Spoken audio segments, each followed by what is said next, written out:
Conseil des ministres ce mercredi au palais présidentiel dirigé par le chef de l'État. Au nombre des décisions prises, la mise en place d'un organe de régulation du système de récépissé d'entreposage et la mise en œuvre d'un comité de lutte contre la traite des personnes. La Fondation Children of Africa a lancé aujourd'hui à son siège la 9e édition du tournoi doté du trophée Dominique Ouattara. Le tournoi est dédié aux enfants âgés de 7 à 15 ans et va se dérouler dans 50 localités du pays. Une activité pour occuper sainement les tout-petits durant les vacances scolaires. Dans ce journal, le point des activités du tribunal militaire dressé par le commissaire du gouvernement, le colonel Ange Kessi Kwame s'est prononcé notamment sur la lutte contre l'impunité et surtout l'implication de 2 militaires ivoiriens dans l'attentat de Grand Bassam.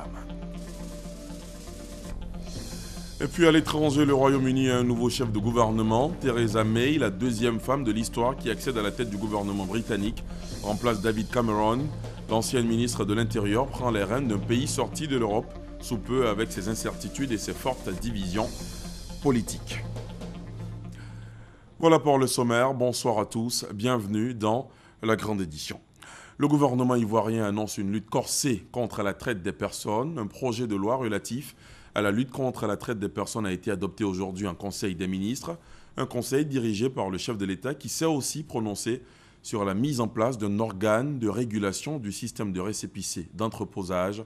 On fait le point avec Awa Touré. La Côte d'Ivoire et le Burkina Faso à nouveau ensemble pour donner un nouvel élan à leur coopération avec la reprise du TAC, le traité d'amitié et de coopération, dont la 5e conférence des chefs d'État va se tenir les 28 et 29 juillet 2016 à Yamoussoukro. Une décision prise par le Conseil des ministres de ce mercredi 13 juillet. Les travaux de cette 5e conférence porteront sur l'évaluation de la mise en œuvre des décisions, recommandations de la 4e conférence au sommet, ainsi que des accords signés entre les 2 pays dans le cadre du TAC, donc du traité d'amitié et de coopération. Il sera également procédé à la signature de plusieurs accords de coopération entre la Côte d'Ivoire et le Burkina Faso. Le gouvernement s'engage dans la lutte contre la traite des personnes, devenu un fonds de commerce pour des individus peu scrupuleux. Le Conseil des ministres a ainsi pris des mesures. Ce projet de loi vise à prévenir et à réprimer la traite et l'exploitation des personnes, en particulier celle des jeunes filles qui prennent des proportions importantes dans notre pays.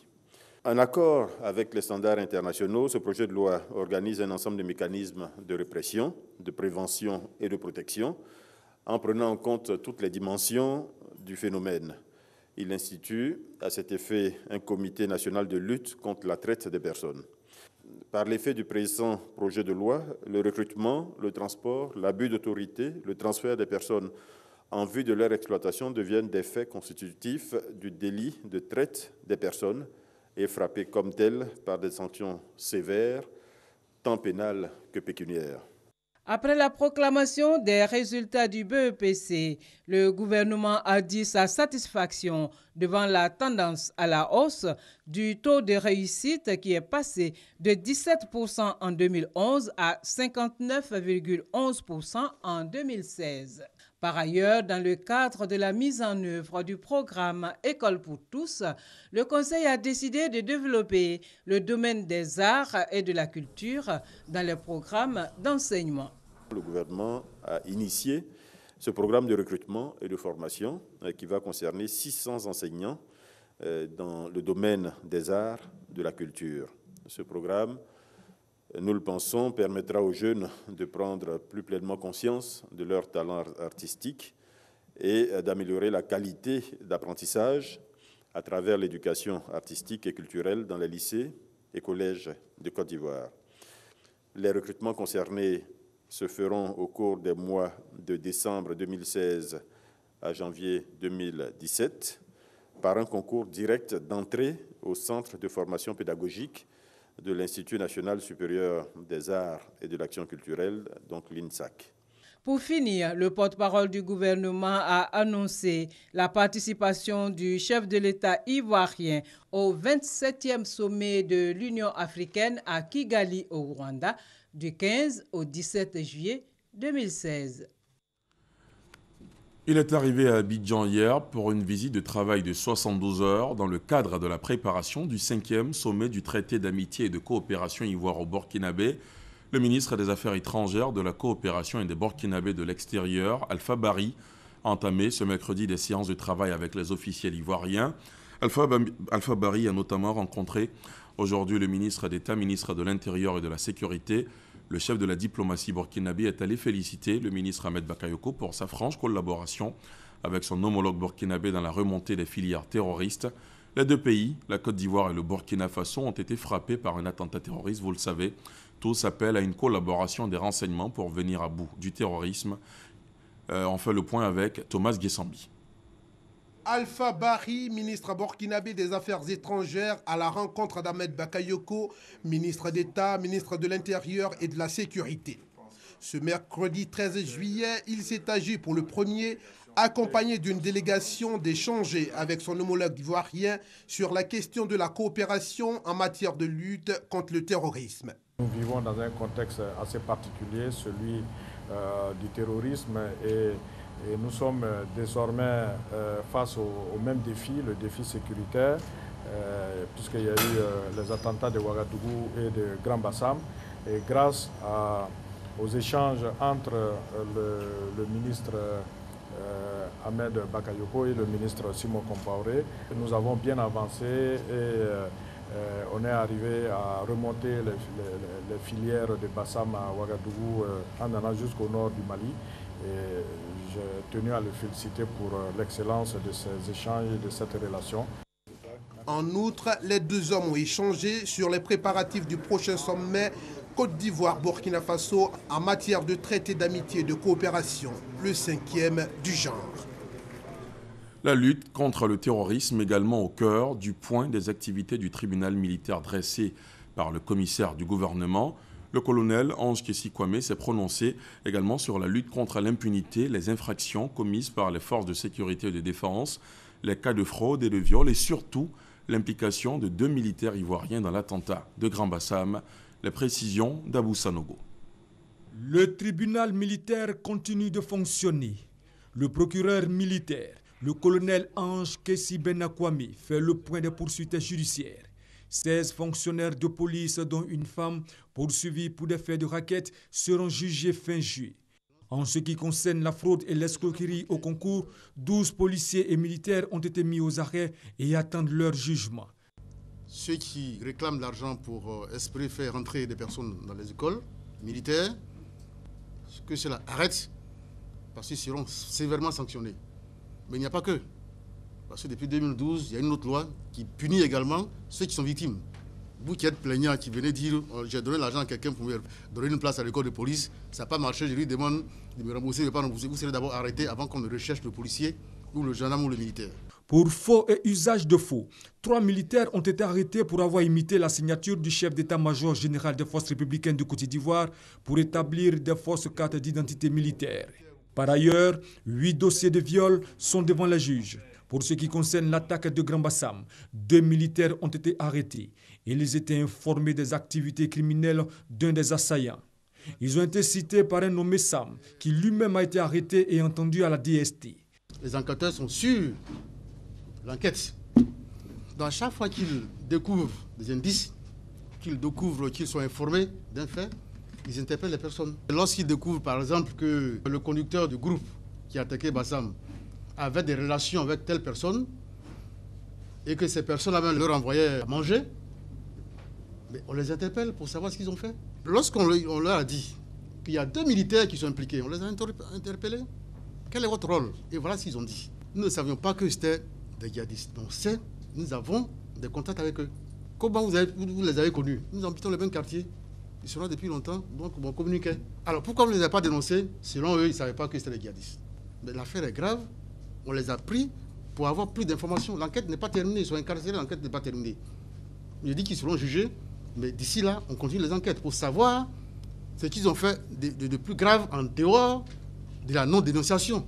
2 policiers ont été arrêtés pour le meurtre d'un jeune Libanais à Assondé, quand un sous-officier de police a été arrêté pour avoir mortellement percuté un étudiant handicapé de l'université Félix Houphouët-Boigny. Son procès aura lieu entre le 20 et le 22 août.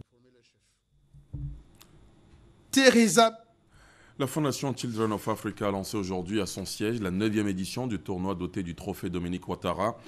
On en reparlera d'ici la fin de ce journal. Dans l'actualité à l'étranger ce soir, le Royaume-Uni a un nouveau chef de gouvernement. Theresa May remplace David Cameron. C'est la 2e femme de l'histoire qui accède à la tête du gouvernement britannique après Margaret Thatcher. Ce mercredi, Theresa May, ancienne ministre de l'Intérieur, s'est vue confier les clés du 10 Downing Street et les rênes d'un pays que la victoire du Brexit a fait basculer dans une période de grande incertitude et de forte division politique. Le commentaire de Thomas Guessambi. Theresa May au 10 Downing Street. En devenant ce mercredi la 2e femme première ministre de l'histoire de la Grande-Bretagne, cette ancienne ministre de l'Intérieur entre ainsi dans l'histoire par la grande porte. Réputée pour sa détermination, sa force de travail, mais aussi une certaine froideur, Theresa May hérite d'un pays que le référendum a laissé sens dessus-dessous. À peine investie, elle devra immédiatement s'atteler à des missions titanesques. Mettre en œuvre le Brexit qui aura eu raison de son prédécesseur et réconcilier un pays profondément divisé sur la question européenne. Pour cela, elle compte s'appuyer sur une équipe rajeunie tout en faisant une place à certains poids lourds comme George Osborne, le ministre de l'économie sortant. Les premiers jours de la nouvelle première ministre devraient être scrutés par les marchés financiers en quête de certitude après le choc du Brexit. L'ex-premier ministre David Cameron avait annoncé sa démission au lendemain du vote à 52% sur la sortie de la Grande-Bretagne de l'Union européenne. Et on vient de l'apprendre, le gouvernement de Theresa May se complète peu à peu. Boris Johnson, ancien maire de Londres, a été nommé ministre des Affaires étrangères. Retour ici à Abidjan et on s'intéresse à la commémoration des 20 ans du Conseil régional de l'épargne publique et des marchés financiers. Moment choisi par l'autorité des régulations pour faire son bilan et surtout moderniser les outils de surveillance des marchés financiers sous-régionaux. Le chef de gouvernement ivoirien, Daniel Kablan-Duncan, en a profité pour inviter le Conseil à s'adapter à l'évolution du système financier international tout en favorisant la création d'emplois. Lansine Bakayoko, Jean-Jacques Kwame. À cette célébration du 20e anniversaire du Conseil régional de l'épargne publique et des marchés financiers, tous les acteurs sont formels. Le marché financier de l'Union économique et monétaire ouest-africaine, UEMOA, un levier de financement capital au sein de la sous-région. À titre d'exemple, entre 1998 et 2016, 36% des ressources levées sur le marché primaire a servi à financer les infrastructures, 25% le secteur des télécommunications et 17% le secteur de l'énergie. Malgré ces performances, les défis, précise Daniel Kablan-Duncan, restent nombreux. Il s'agit pour le Conseil de favoriser l'avènement d'un marché financier attractif et sécurisé. Cette dynamique devra amener l'ensemble des acteurs du marché à s'inscrire dans une vision de modernisation et de compétitivité de l'espace communautaire. L'enjeu, faciliter une croissance forte, durable, inclusive et créatrice d'emplois. Ces programmes de développement qui mettent un accent particulier sur le secteur privé et notamment sur les PME-PMI nécessitent des financements conséquents. Dans cette perspective, il faudrait poursuivre et accélérer les réformes structurelles et sectorielles en vue de renforcer la crédibilité, la stabilité du marché financier régional et son attrait pour les investisseurs. Pour atteindre ces objectifs, le Conseil régional de l'épargne publique et des marchés financiers a préparé un plan stratégique. La BCEAO, les institutions communautaires ainsi que l'ensemble des acteurs de marché ont tout participé à l'élaboration de ce plan stratégique. Cette session nous permettra d'échanger sur les perspectives du marché financier à l'horizon 2021. L'autorité de régulation des marchés financiers est née le 3 juillet 1996. Objectif, structurer le système des transactions financières au sein de l'UEMOA. De 1998 à 2015, le marché a émis environ 5 000 milliards de francs CFA. Une trentaine d'élèves non-voyants, malvoyants et malentendants composent depuis 72 heures à l'examen du baccalauréat 2016 au Collège moderne du Plateau. Ce mercredi, ils ont traité les épreuves de philosophie. Ces élèves handicapés trouvent abordables les sujets et se disent confiants pour la suite. Ils expriment dans ce sujet d'Issa Yeo et Abou Sanogo. Troisième jour des épreuves écrites du baccalauréat session 2016. Ici, au Collège moderne du Plateau, un centre d'examen bien particulier. 19 candidats non ou malvoyants sont en pleine réflexion sur la philosophie.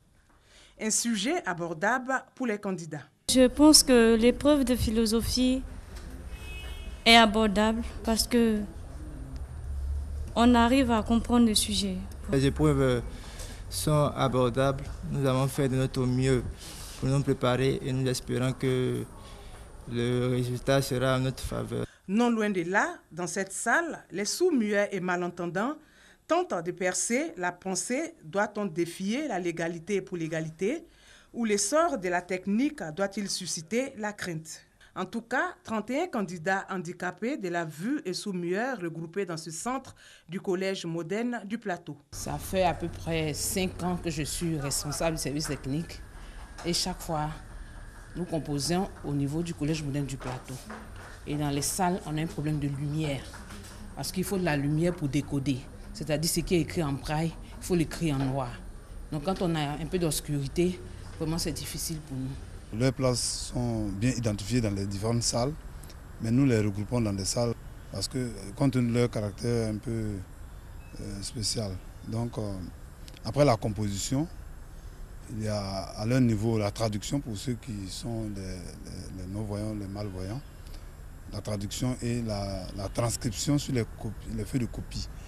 Et donc après tout ce processus, nous intégrons les copies selon les différentes salles.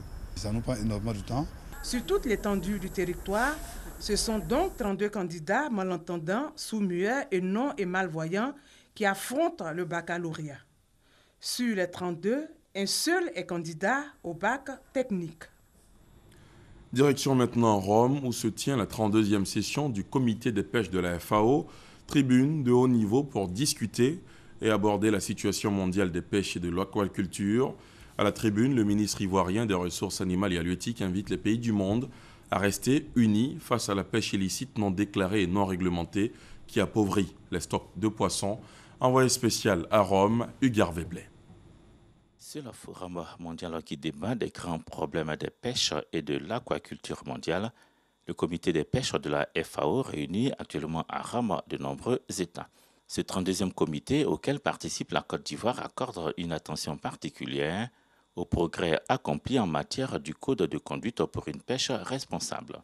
À Rome est fait le point des réalisations obtenues et des obstacles rencontrés dans la mise en œuvre du code destiné à une gestion durable des ressources vivantes aquatiques. Déjà, le ministre des Ressources animales et halieutiques, Kobena Kwasi Adjumani, juge très encourageant les résultats obtenus dans sa mise en œuvre. Nous nous inscrivons dans la logique de la FAO qui est que tous les pays doivent se mettre ensemble pour lutter contre cette pêche illicite, non réglementée et non déclarée. Il y a des pays dont des bateaux battent pavillon ailleurs et qui viennent pêcher dans nos eaux. Il y a également des pêches qui sont perpétrées alors qu'elles ne respectent pas les normes telles que prescrites par les textes. Le premier jour de ce 32e comité des pêches de la FAO a été marqué par la célébration de l'entrée en vigueur de l'accord relatif aux mesures du ressort de l'État du port, accord qui vise à prévenir, contrecarrer et éliminer la pêche INN. Selon la FAO, la consommation mondiale de poissons par habitant dépasse pour la première fois les 20 kg par an, une hausse liée à une offre et à une demande en produits aquacoles plus forte, à des saisies records de certaines des principales espèces de poissons et à la réduction du gaspillage. La Fondation Children of Africa, je vous l'annonçais, a lancé aujourd'hui à son siège la 9e édition du tournoi doté du trophée Dominique Ouattara. Le tournoi est dédié aux enfants âgés de 7 à 15 ans et va se dérouler dans 50 localités du pays. Une activité pour occuper sainement le tout petit durant les vacances scolaires, nous dit Abiba Dambélé-Sawé. Initié en 2008 dans la commune d'Abobo, le tournoi de football doté du trophée Dominique Ouattara de la Fondation Children of Africa a aujourd'hui atteint une dimension nationale. Pour cette 9e édition, cette compétition va égayer les enfants âgés de 7 à 15 ans dans 50 communes du pays. Un moment de réjouissance qui va contribuer à l'épanouissement social et physique des tout-petits pendant cette période des vacances, selon le ministre des Sports et le président de l'Union des villes et communes de Côte d'Ivoire. Le tournoi Dominique Ouattara complète ainsi ses actions ô combien louables en permettant à nos enfants non seulement de se recréer pendant les vacances, mais aussi de développer en eux certaines valeurs que sont notamment l'esprit d'équipe, la discipline, l'amitié, la découverte de soi-même et des autres. Il suffit de voir l'enthousiasme et la joie sur le visage des enfants lors de ces séances d'activité physique et sportive pour s'assurer que l'acte que vous posez en leur faveur est sans pareil. Ils ont de l'énergie à revendre et l'avantage du sport est de permettre un développement harmonieux de leur corps. Sans compter qu'avec la progression de l'obésité chez les enfants, il est plus que jamais nécessaire d'encourager la pratique du sport chez les plus jeunes. Un trophée, des lots et une somme de 200 000 francs pour le vainqueur de chaque localité. Voici ce que la Fondation Children of Africa met en jeu dans chacune des 50 villes retenues pour ce championnat. Au-delà de l'enjeu, la présidente fondatrice de Children of Africa entend, à travers ce tournoi, inculquer des valeurs essentielles aux enfants. Notre souhait est de développer chez nos enfants un esprit d'équipe ainsi que des habitudes sportives qui favoriseront le maintien de leur équilibre de vie. Mesdames et messieurs, comme vous le savez, le football est le sport le plus prisé dans notre pays et il passionne à la fois les joueurs et les spectateurs. Il permet de bâtir une certaine cohésion et de rassembler les communautés dans un esprit convivial, de partage et de bonne humeur. Je souhaite que cette compétition se déroule dans un esprit d'équipe, de discipline et de fair play. Coût global de cette 9e édition du tournoi Dominique Ouattara, 50 millions de francs CFA. Et tous les moyens nécessaires à sa bonne tenue ont déjà été remis aux représentants des 50 villes retenues. Comme de nombreux pays, la Côte d'Ivoire est confrontée de manière récurrente à des inondations, éboulements et autres glissements de terrain. Ces catastrophes sont à la base d'importantes pertes humaines et matérielles. Pour adresser une réponse efficace à ces préoccupations, un plan national de réduction des catastrophes naturelles va être mis en application. Ce plan, adopté ce mercredi ici à Abidjan après plusieurs années d'études et de travaux, nécessite la mobilisation d'un budget d'environ 49 milliards de francs CFA auprès de l'État et de ses partenaires nationaux et internationaux. On en sait un peu plus avec Serge Coléa. Habitués aux inondations et aux glissements de terrain causés par les fortes pluies, vulnérables face aux catastrophes naturelles, la Côte d'Ivoire avait besoin d'un dispositif pour prévenir et apporter des réponses aux situations d'urgence et de secours. Validé après plusieurs études par des experts nationaux et internationaux en 2015, le plan national pour le renforcement des capacités en matière de réduction des risques, de préparation, de réponse aux catastrophes vient d'être adopté.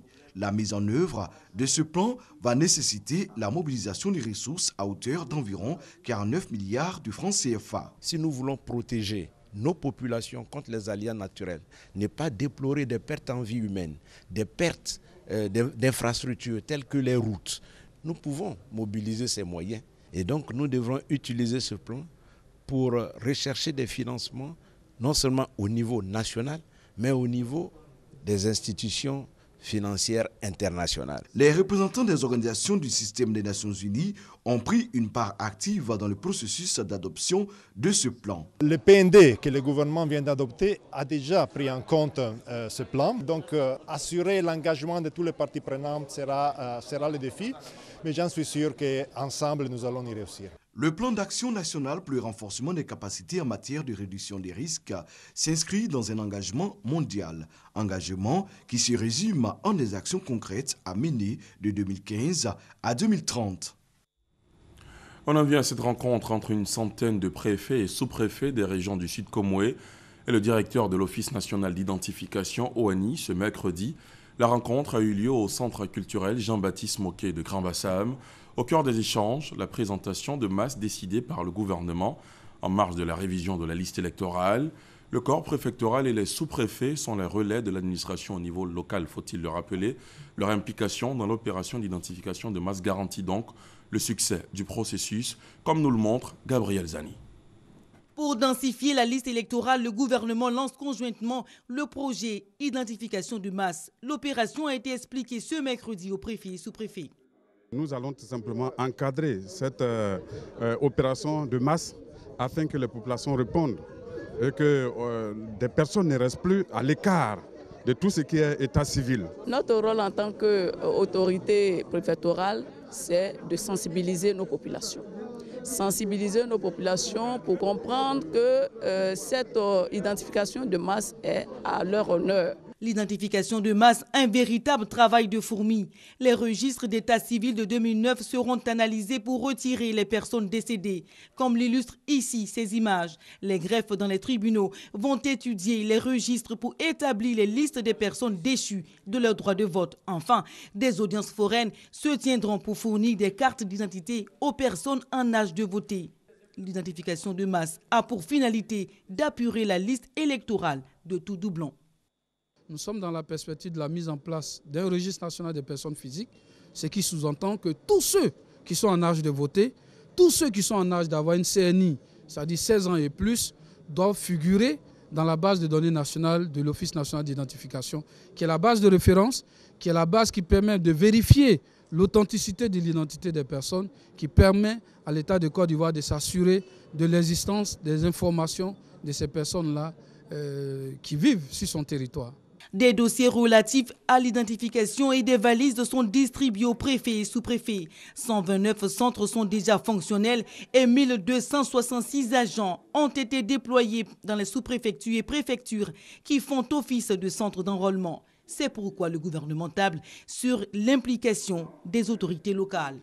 L'identification de masse, un processus d'envergure qui se poursuivra au-delà de la révision de la liste électorale.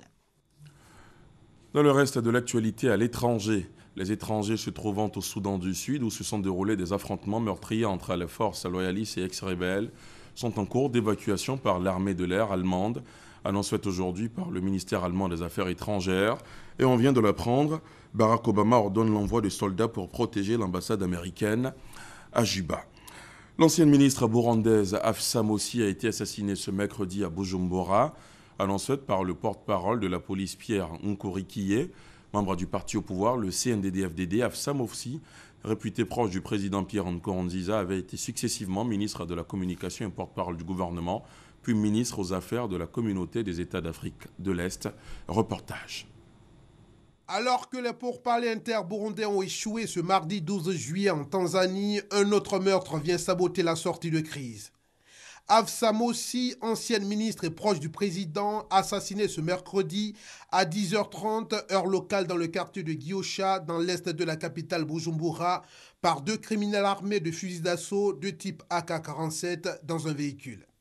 Elle devient ainsi la première responsable politique de premier plan à être assassinée. Depuis le début de la crise, plusieurs militaires de haut rang proches du pouvoir ont été tués. Malgré ces morts, le gouvernement burundais refuse toujours de s'asseoir à la table de négociation en Tanzanie. Il dénonce la présence dans la salle de figures de l'opposition et de la société civile qu'il traite de putschistes. Dans cette crise née de la décision de Pierre Nkurunziza de briguer un troisième mandat, on dénombre 500 morts et plus de 270 000 exilés. 22 personnes au moins ont trouvé la mort et plusieurs dizaines ont été blessées dans une collision frontale entre deux trains hier dans la Pouille, un des pires accidents ferroviaires ayant frappé l'Italie ces dernières années. Le nombre de victimes est de 22 et il y a 43 blessés, dont 3 ou 4 dans un état critique, selon Giancarlo Gontitio, commandant de la police ferroviaire de cette région du sud-est de l'Italie. C'est un désastre, comme si un avion s'était écrasé. A commenté le maire de Corato, localité où s'est produit mardi un des accidents les plus graves survenus en Italie ces dernières années. Au moins 27 personnes ont trouvé la mort et une cinquantaine ont été blessées dans la collision entre deux trains dans le sud du pays. L'accident a eu lieu entre les villes de Kourato et d'Andria. Deux convois composés de 4 voitures chacun qui se trouveraient sur la même ligne ferroviaire sont entrés en collision frontale selon des images diffusées par des chaînes de télévision. Les recherches se poursuivent pour les pompiers qui n'excluent pas qu'il y ait d'autres personnes dans les débris. Les autorités locales, elles, ont lancé un appel aux donneurs de sang et ont rappelé tous les médecins et infirmières qui se trouvaient au repos, annulant toutes les opérations non urgentes dans les hôpitaux. Les circonstances de l'accident ne sont pas encore élucidées, mais le chef du gouvernement, Matteo Renzi, a promis que toute la lumière serait faite sur cette tragédie. L'hypothèse privilégiée par les enquêteurs serait celle de l'erreur d'aiguillage. Une enquête a été ouverte notamment pour homicide involontaire. Mais le directeur de la société précise, les deux convois étaient récents, un datait de 2005 et l'autre de 2009, et leur système de frein fonctionnait. Le bilan de cette collision a donc évolué, on est passé à 27 morts, vous venez de le voir. Il est 20h30, c'est la fin de ce journal, merci de l'avoir suivi.